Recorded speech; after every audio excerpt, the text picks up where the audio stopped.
Hello, hello, ladies and gentlemen. This is Mitzi, and I'm here with a special guest today. We are thinking about violence. Why don't you go ahead and fully introduce yourself, Trent? Hello, my name is Trent Gander. I'm a freelance copywriter, which means I do things like write emails, ads, articles. And one of my specialties is dealing with the firearms sphere, weapons, history, the development, and storytelling. So I'm really looking forward to this topic because I think it's probably one of the more misunderstood topics. And it's extremely important, especially in today's society, that we understand it in order to be able to, excuse me, um, compensate for the damage it causes and the causes of it so that we aren't surprised or uh, we understand the problem so that we can solve it rather than having to be caught unawares. That's the best I can Yeah. explain it, unfortunately. No, I understand what you're trying to say. Basically, to have the knowledge versus not having the knowledge at all, and then Yeah, needing the knowledge, but then don't have the knowledge. It gets into a really bad cycle where people forget that. And it was kind of like you were saying to me, um you stated that sometimes there's an extreme, you know what I mean, yes, from one yes, side versus the other. And it yes. really had me thinking about that today all day. I was honestly thinking about how we in our society we always have these extremities of either something very positive or something very negative, yet lacking the people in the middle, that balance that's really been maintaining this topic in reality, because there's a lot of people who have firearms and are responsible, who have firearms and know what to do and how to work with it properly, you know what I'm saying? And Exactly. I feel that those type of people aren't giving credit, and because people aren't giving credit to the people who already know how to keep that balance, Mhm. it kind of makes it bad for the rest of us, and you know what I mean? Exactly. Now, to give a better description, I view the realm of violence as a massive spectrum. There are three major touch points that we have to go on. There is the warhawks, who are the individuals who think violence should be used at any given time for every single solution. That's the extreme where violence is the answer to everything. And on the opposite side, we have the extreme pacifists who think that any and all violence engaged in is wrong, and it's morally wrong for you to be able to defend yourself or do anything that is even remotely similar to violence. And in the middle, you have people who think that violence is a solution. It's not our first choice, but sometimes situations dictate that we have no other recourse but to use violence.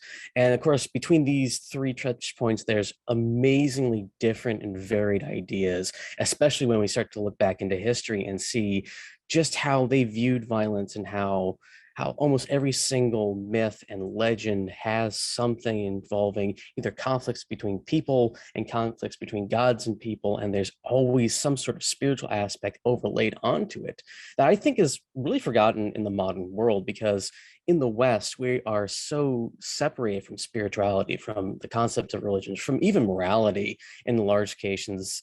And that's in part the root of the problem, because they look at the tool, violence, and they only see the tool and they see it in terms of morality only. Like it's only bad, it's only good, when it doesn't care. It's completely neutral in how it's applied. It's who is wielding it, who is engaging in it, that determines whether violence is good or bad. Correct. I think that's right. Our morals are very black and white sometimes, and it doesn't allow us to see that equal medium, and I think I have a question. Hmm. What would be considered to be the perfect balance in your opinion? You know what I'm saying? There's the perfect balance. I think the true answer is found in someone else's work. An individual named Thomas Paine. He was a Quaker at the time of the founding of the United States. He was one of the founding fathers, and he had a treatise called Thoughts on a Defensive War. Now, for background, Quakers were a group of extremely pacifist Christianity. They believed that any and all violence was wrong. But Thomas Paine did not adhere to this. In his treatise, he went over that, look, I'm going to paraphrase it a lot here. He says, If the entire world could resolve all of its problems with just negotiation, talking things through, it'd be great. However, it's not. People are trying to force their will on us. They're trying to take advantage of us. I'm glad that God gave me this firearm in order to be able to get them to stop. And it's such a massive departure from Quaker ideology and a massive departure from what's mainstream today, because we see violence in media all the time. We see it as entertainment in movies and video games. And people say, well, that must be the reason why horrible things happen. This is the reason why there's so much wrong in the world. But yet, we go back and we look at the statistics that comparatively, we are probably the safest generation in existence. We haven't had as many wars, as many killings, as many anything compared to just the 1800s. And the farther you go back, you have ransacking of entire towns, slaughterings of entire populations, and most of them were considered morally justifiable, especially at the beginning of the 19th century. The late 1800s, early 1900s, we saw that as industrial warfare increased, as the ability to kill each other became essentially more efficient, the opinion started to change a little bit. That wow, this is actually really terrible. Before it was like you might lose a couple of people, or you might lose a lot of people, and it was a really rare occurrence because of the technology at the time. But the moment you started to have things like massive bombs, poison gases, machine guns, the ability of the individual soldier to be able to fight more efficiently, everyone's like, oh, hold on, wait a minute, we're gonna back this up a bit. This is a really terrible thing. And of course, uh, every war that we encounter is really the previous war tried to be fought again until something new comes in. And usually at the last few years of a war, we see the concept of the next generation of warfare start to raise its head. So most people think of World War One as the first industrial war, and it actually isn't. The first industrial war is really the American Civil War. And near the end of that conflict, we see trench warfare. We see this use of really Gatling guns and essentially machine guns being employed on both sides of by the United States and the Confederacy. And they're dug into trenches, and there's just such a high body count that people who are accurately writing this down in the journals and putting it in the news, people in Europe thought it was yellow journalism. They thought this was a bunch of lies that people were using to sensationalize the conflict and to make it seem larger than life. But in reality, it was. We were slaughtering each other in the dozens, and it was extremely easy. And when World War One kicked off, after everything converged into that political quagmire that it was, there was a million men just gone, completely wiped off the face of the earth. And I was watching a question of why are there so many World War One memorials in Europe, but almost none in the United States? And the individual who was doing the talk's answer was because the equivalent for World War One was the American Civil War. Almost every single town in the United States, especially on the East Coast and the South, has a Confederacy or a Union memorial to the people lost in the American Civil War because there was such a large amount of manpower that went into it that even small towns lost their entire male population because they were drafted and put into the war machine. And that happened, was it about 50 years later in Europe. That's why you encounter so many people emphasizing World War One in Europe compared to the United States because of the toll that it took on the population. No, everything that you're saying, it does make sense. It just had me start thinking of so many other things that had to do with it, and it just, I don't know. I guess I was just putting the pieces to the puzzle while you were talking, and your perspective is very interesting to me. There's literally tons of branches that I can go from what you just said right now, and I'm kind of just stuck, and I'm like, ugh. No, that's how I was earlier today because I was thinking about what are we going to talk about because violence is such a huge subject. It covers all of human history, all of human mythology, all of the religions. It covers so much. It goes from science to manufacturing to human resources to everything. It's just so inherent in human society that people think it's not. They don't think it's a natural force. They don't think it's a naturally occurring thing. And they think of it as it's something that's outside of us. But we look at animals, animals engage in violence almost every single day. And Exactly. it's in one of my side projects I'm working with to help try to explain violence to people. I look at ants. Ants will go and enslave other ant colonies in order to get workers for their colony. They will wipe out other clans, they'll wipe out everything else. And it's just like, people's like, these Yes. animals are so cute. Just like, I'm sorry, I just watched an entire colony enslave another one and has no moral quandaries about it. And you think animals are nice. I It's know. it's completely mind-boggling It, that abs- it absolutely is, especially ants. Ants is such an interesting animal. Not a lot of people think about ants and what they're capable of. So exact for what you were able to explain about a little glimpse of the ant's life, I swear it is absolutely true. And people don't think about how violence is anywhere and everywhere, but it comes down to someone's subjective moral where that line crossed. You know what I'm saying? So as soon as that line is crossed for them, then it comes, oh no, it's done in black and white now, once that line is yeah, crossed. So it comes down to what is your moral justification boundary line to allow violence in your life or allow violence to be that last resort for you, because people will say violence is never the last resort, but in reality, in history, people chose violence as the last resort to not only defend themselves, to survive and to protect their land. That was the biggest thing. So it was justifiable, very justifiable. And then I think the difference is now is that we have media and it flies so fast now versus back then. You heard about it months later, weeks later, and then you'd be like, oh, it probably had a reason. You yeah. you were able to justify it easier back then versus now. Now you Also, just life was assume. cheaper. Life was absolutely cheaper than it was today because of, like you said, the increase of media, and that we can now we can now connect with other people from thousands of miles away. And before it was like, maybe I might know all my friends in a town that's 15 minutes away. And that was my entire life. Like, my dad tells me stories when he was growing up in slightly rural Wisconsin, and the number of people that he knew that either died from accidents or other things, like he had lost, it was like 4 people in his school that either died from accidents or killed themselves.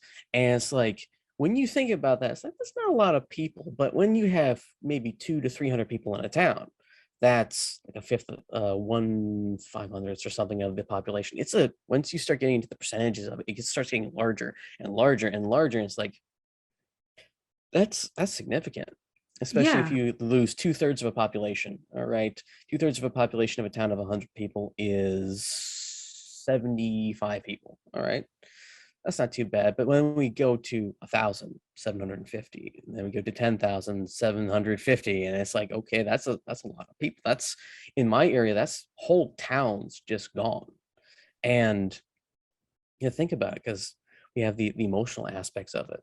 Every time something bad happens, there seems to be a sudden push to, we have to solve the problem. We have to solve it right now. And when I was in insurance, we were doing life insurance, and also for had to deal with like legal things. One of the things that they emphasize is, when there's a death in the family, when there's a significant event in your life, you're supposed to wait 6 months to a year before you make a decision. But like a week later, after something happens, somebody's pushing for you to make a decision. It's like, if lawyers and doctors and everyone else can agree that you shouldn't make a decision in this span of time, you probably should look at the people who are trying to force a decision during that span of time, because they're trying to take advantage of your emotional vulnerability. That's rather abusive, in my opinion, because like, why can't you just let people mourn, come to grips with the new reality that they have to orient themselves with, and then we can start looking for a problem or start looking for a solution to the problem that we've encountered before. Instead, we have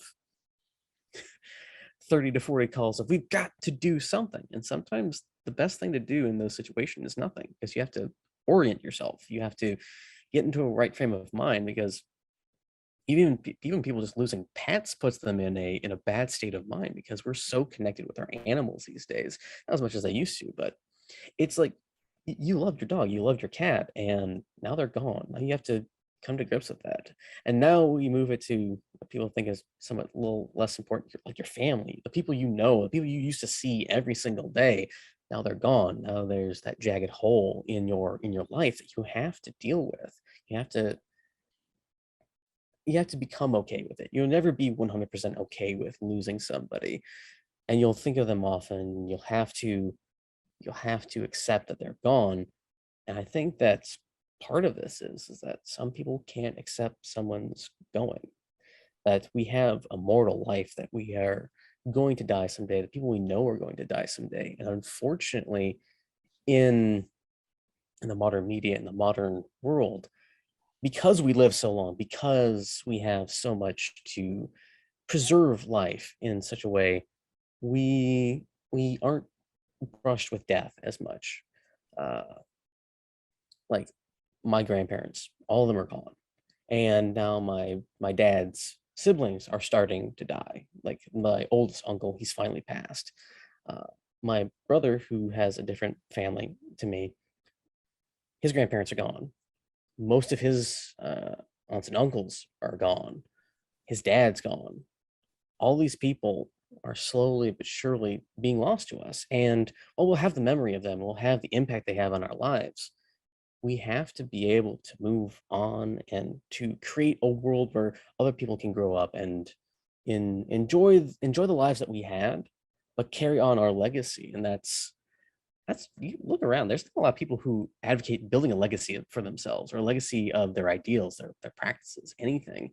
And it's just like, yeah, the world's going down in a handbasket, don't do anything. It's like that's the complete opposite of what led us to where we are today. Like it used to That's be, you would build your legacy. You will have your children. You will have your beliefs carried down by them. They'll bring and tell stories of your name for generations to come. And today it's mediocrity. Yeah, nicely said, perfectly said, to be honest. While you were saying that, I think it just shows the deeper problem to the issue. Just because they're stamping violence is the issue, guns is the issue, hate crimes is the issue. In reality, the issue comes down to what you just said, fear of dying. No matter who's at the other end, it's fear of dying by somebody, from something, even if it's a disease. They're just afraid of dying and afraid of just acknowledging the fact that death is inevitable. Death is inevitable to every single body. And I've spoken about this with other individuals, and we all come to agreement that it's a problem. Everybody, the society and media, they make it seem like you can live this fantasy of living forever.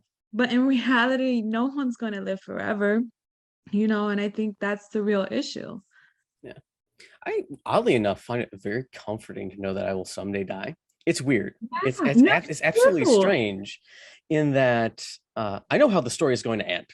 I absolutely know how the story is going to end. When, where, how is what I have to find out. Yeah. And it's writing that story that goes into the storytelling aspects that I love, is that most of the information that we transmit to each other, most of the knowledge and the wisdom are told in stories. We can use modern media as an example. We can use movies and anything else, and then we can use them to illustrate a concept or multiple concepts. And people will sit and think about it, and they'll become better from that thought. But today, because there's just so much really bad storytelling out there, there's no good stories anymore. And there's Yeah. no there's no moral lean. Oh, we have to have everything be this bland neutral gray. And it's like, God, well, I hate it.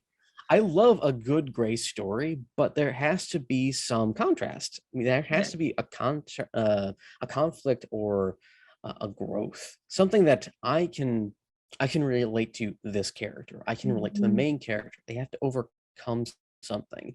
And through that, most of the times, the easiest way to convey that conflict is to depict it as violence, because, well, you can see it. You can't necessarily see the inner workings of somebody's head, but you can see an outward depiction of it. You can see Mhm. You the can feel it, you workings can of, yeah, imagine it exactly. And yeah. I know what you mean because I'm writing a novel that's a little bit fantasy Mm, and I have to add violence. And I mm, know you're probably thinking the same thing. And like you just said, you have to add violence for a real good, juicy story that I want to reread again or rewatch again. I need some action. I need some violence. I need something, like you said, to make me feel some type of relation in any yeah, type of way, shape, or form. And to remove that, is bland and boring. There's no such yeah, thing as a happily ever after. And sometimes it bothers me that Disney does that and they make everything seem happily ever after. In reality, all of those movies that they yeah. founded, you know, the original ones, they all had a terrible, horrible, ugly ending, Yeah. you know? Yeah. Like I It's have like, a good collection of Grimm's fairy tales. They're some of the best fantasy stories you can encounter. And it's just like everything was terrible and then it got worse and now it got a little bit better, but now you've learned something from it. mhm. Actually, one of my friends recommended a great series. The first book of it's called 1 Second After. I recently finished it. Oh my God. I felt great anxiety from reading that book because it is so realistic, because it Wow. explores what would happen if an EMP hit the United States and just wiped out everything we take for granted, from computers to refrigeration to everything. And the book was escalating at a pace that I thought you couldn't have in a good story. Like the first chapter, it's okay. Like the first few pages, they're setting the scene, you're getting connected with the main character, Mm, and all of the a sudden usual. you can feel the tension start to ratchet up. And it ratchets up so much by the end of the first chapter. I was like, oh my goodness, I can't read the rest of this. Is this if this is gonna keep uh increasing like this, I don't know what is. And it's, as my friend told me, it's gonna get worse, but then it's gonna get worse. And oh my goodness, by Oh, the end of it, the it is so emotionally not torturesome, but it's realistic in how bad it would be. And you have many miniature victories, but you can it doesn't feel like the tension's going up. It feels like everything is just going downhill. And it's like a 90-degree drop. It's like you cannot stop that how sounds like bad. an amazing, that sounds like my type of book. That sounds like I my type highly of book. recommend it. I What is it really called do. again? 1 Second After. One And there's second three after. books. I'm afraid to start the second one Oh, because it's called 1 Year Later. And Uy, I get can only imagine with that just being with the little description that you I didn't even want you to finish, to be honest. That's why I mm, had to cut you off because I'm already getting anxious. I'm like, oh my goodness, what would I do? I have to read it to know what they would do, you know, so I it could give me a just leeway.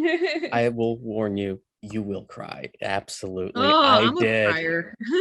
My dad is very open. Like he cries very easily. Oh my goodness. I was just sobbing at like the last chapter. It was like, oh no, I knew this was coming, but no. Ah, Nobody understands when you are able to read a good book and you are able to start crying and people are looking at you like, what is your problem? Like, I'm sorry, but you just don't know how good this is. That is yeah. so funny. I'm gonna have to check it out because that sounds really good. Oh, that's so funny. I guess to start wrapping up the show, what would be some great advice that you could possibly give myself or my audience? Well, education is always important, but what people actually get as education these days really isn't. So look to other sources, look to people, and piece as much information as you can together in order to get a feel of what you want to know. Find something that you're passionate about, or like really tickles your interest, and go at it. But also take take some information from the stuff that's a little bit boring, because I have a wide variety of hobbies and information that I have to use for both work and fun, and it makes it sound like I have no real specialty, but it comes in handy so much. It is a it's a hidden specialty. I'm gonna Yeah, just say, just acknowledge it. It yeah, is a hidden specialty. You know what I mean? yeah. Don't discredit what you do because it's still worth something. You know, it still has Well, it's great value. to be a generalist. It really is. That's why be a generalist, but have a little specific thing that you really can talk about. And two things: try to play a tabletop RPG, because they're going to help you understand things, explore things a little bit better in a nice, safe area. And what was the second thing? The second thing was also important. always be open to learning, but make sure you just don't have your brain open so it just all falls out. If Mm. that understands, if that No, makes some it sense. makes sense. Like you're listening, but you're not really hearing what's being said. It's just in one ear, out the other, as people say. Yeah. No, I understand. But my question what's tabletop RB? What was that? What's RPG, yeah, what is tabletop that? role playing games, stuff like Oh, Dungeons and like virtual Dragons, reality and stuff like that.